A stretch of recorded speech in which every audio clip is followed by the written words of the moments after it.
भगवती वासुदेवाय। तो आज हम लोग जो है श्रीमद् भागवतम के इस तृतीय स्कंद के 6वें अध्याय का 31 श्लोक का लेते हैं। कल हम लोगों ने जाना था 29-30 में कि किस प्रकार से विराट पुरुष के जो चारों वर्ण हैं, ब्राह्मण, शूद्र, वैश्य, क्षत्रिय, ये भगवान के अलग अलग अंगों से किस तरीके से विभक्त हुए। तो 31 में वही बता रहे हैं, बाहुभयो अवर्तत छत्रम क्षत्रियस्तदनुभृता यो जातस्त्रायते वर्णान् पौरुषा कंटकच्छतात्। तो कल हम जान रहे थे कि ब्राह्मण का जो है प्राकट्य किससे, भगवान के मुख से हुआ है। क्यों? तो मुख जो है जिससे हम ज्ञान देता है, ब्राह्मण हमें बताता है, क्या ज्ञान देता है कि धर्म अधर्म का ज्ञान देता है ब्राह्मण। तो इसलिए सर्वश्रेष्ठ माना जाता है ब्राह्मण को कि वो हमें एक तरह से हमें संरक्षण प्रदान करता है कि हमें क्या करना चाहिए क्या नहीं। वैसे तो हम लोगों की रक्षा संरक्षण क्षत्रिय प्रदान करता है, लेकिन कर्मों में संरक्षण कि हमें क्या करना है, व्हाट टू डू और नॉट टू डू, ये हमें ब्राह्मण बताता है, क्योंकि वो शास्त्रों को पढ़ता है, शास्त्रों के अनुसार बताता है। और ये ज्ञान सभी वर्णों को मिलता है। ब्राह्मण जो है क्षत्रिय को भी देता है, वैश्य को भी देता है, शूद्र को भी देता है।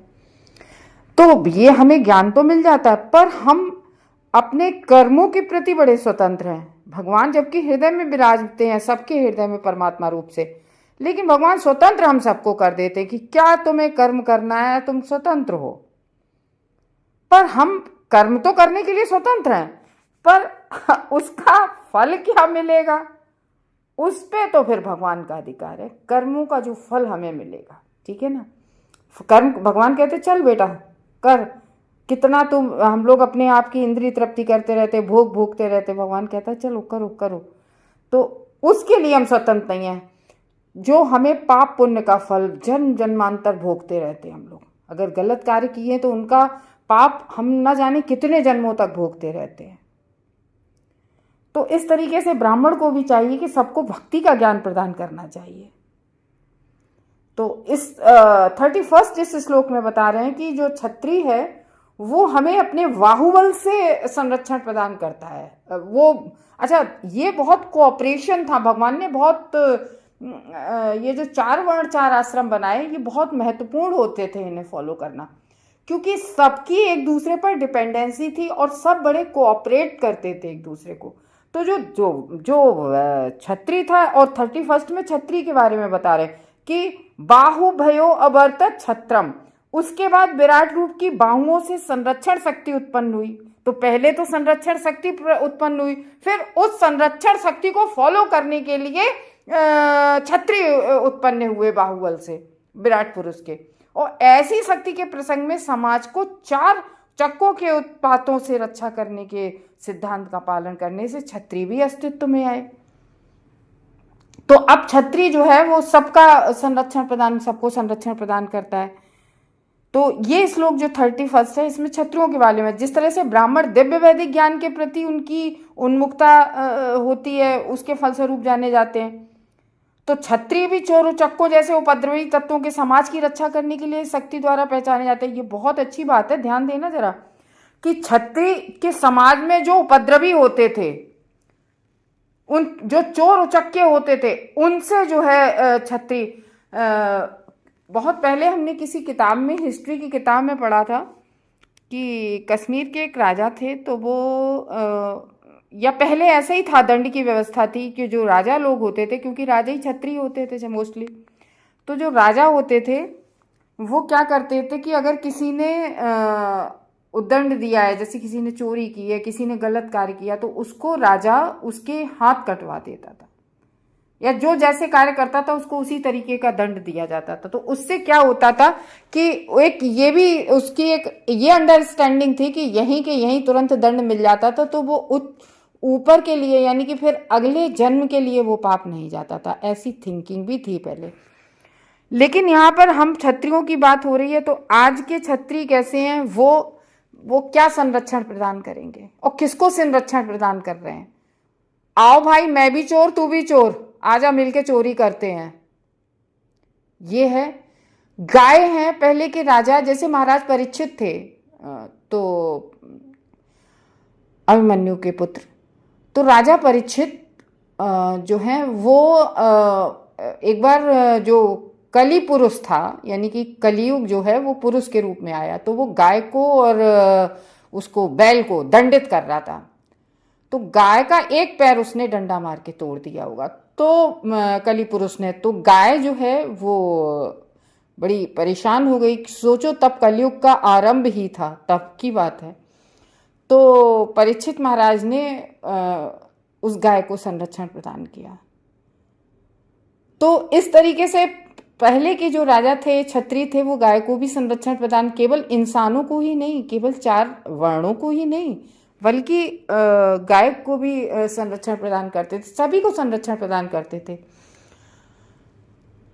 और आज कितने स्लॉटर हाउस चल रहे हैं, खोले जा रहे हैं, परमिशन मिल रही है, और शायद भारत फर्स्ट स्थान पे आ गया है गौ मांस को दूसरे देशों में भेजने के लिए।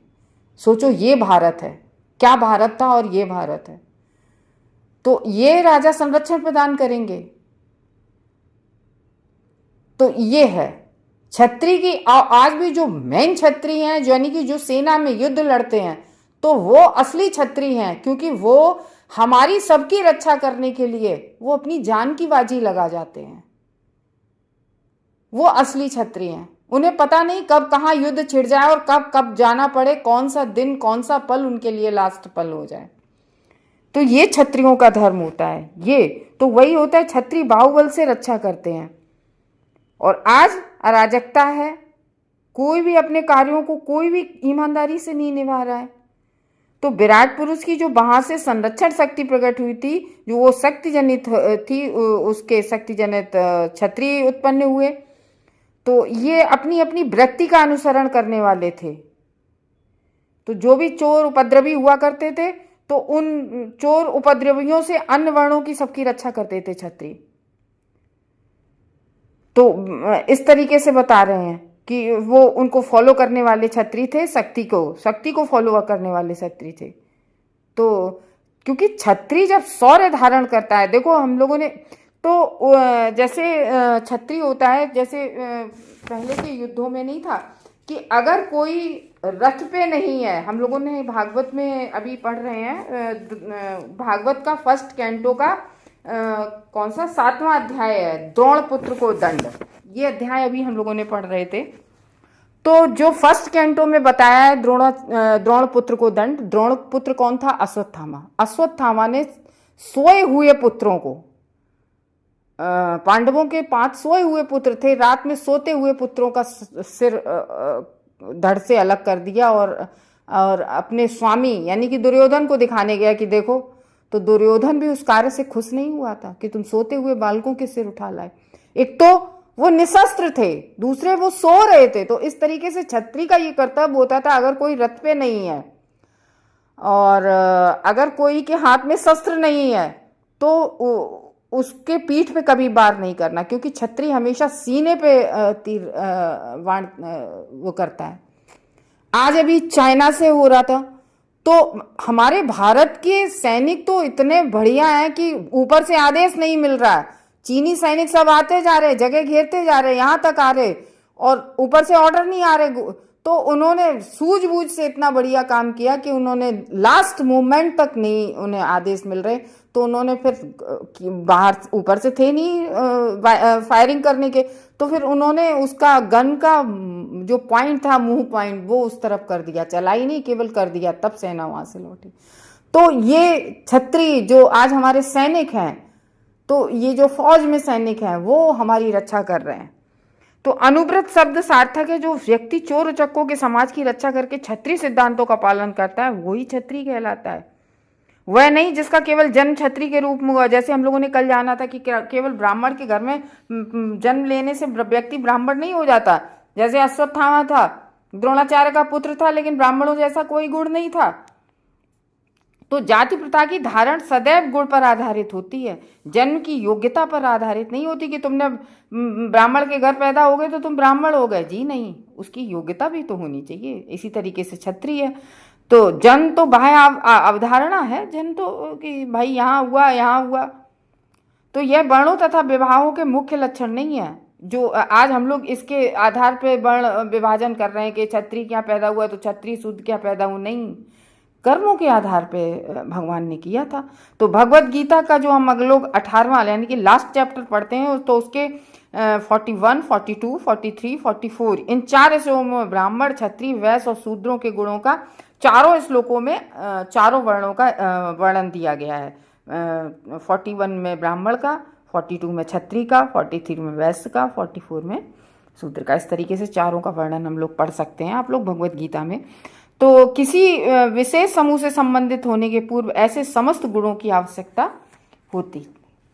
तो क्षत्रियगण वैश्यों तथा शूद्रों के कर वसूल करते थे, तो किंतु ब्राह्मण आयकर या भूमि लागन देने से मुक्त रखे जाते थे। ब्राह्मणों को कोई लगान नहीं दिया जाता था। क्यों? क्योंकि ब्राह्मण कमाते नहीं थे, केवल ज्ञान देते थे। ज्ञान केवल ब्राह्मण देता था। तो चाणक्य का देखा है, तो इस तरीके से चाणक्य पंडित ने कहा किसी अनाथ बच्चे को उठा के राजा बना दिया, तो ब्राह्मण को ज्ञान के लिए माना जाता था। तो मानव समाज की यह प्रणाली इतनी उत्तम थी कि कोई भी राजनीतिक, सामाजिक या आर्थिक उथल पुथल तब नहीं मचती थी। सब अपने अपने कार्यों को बखूबी निपटा रहे थे। अतः विभिन्न जातियां तथा वर्ण विभाजन शांतिमय मानव समाज बनाए रखने हेतु अत्यावश्यक थे। आज इतना आप देख रहे हैं, कहीं शांति है? चारों तरफ कितनी अराजकता फैली हुई है। तो ये है परीक्षित महाराज जिस तरीके से संरक्षण सबको प्रदान कर रहे थे, तो एक्चुअली में जो है राजा के क्या कर्तव्य हैं खुद राजा को पता नहीं होता है। तो इस तरीके से हम लोग इसमें देख रहे हैं कि मानव समाज की ये प्रणाली इतनी जो है, अब इसमें बता रहे हैं श्रील प्रभुपाद इसके 31 के उसमें तात्पर्य में कह रहे हैं कि भगवान श्री विष्णु को समस्त वैदिक शास्त्रों को पुरुष कहा गया है।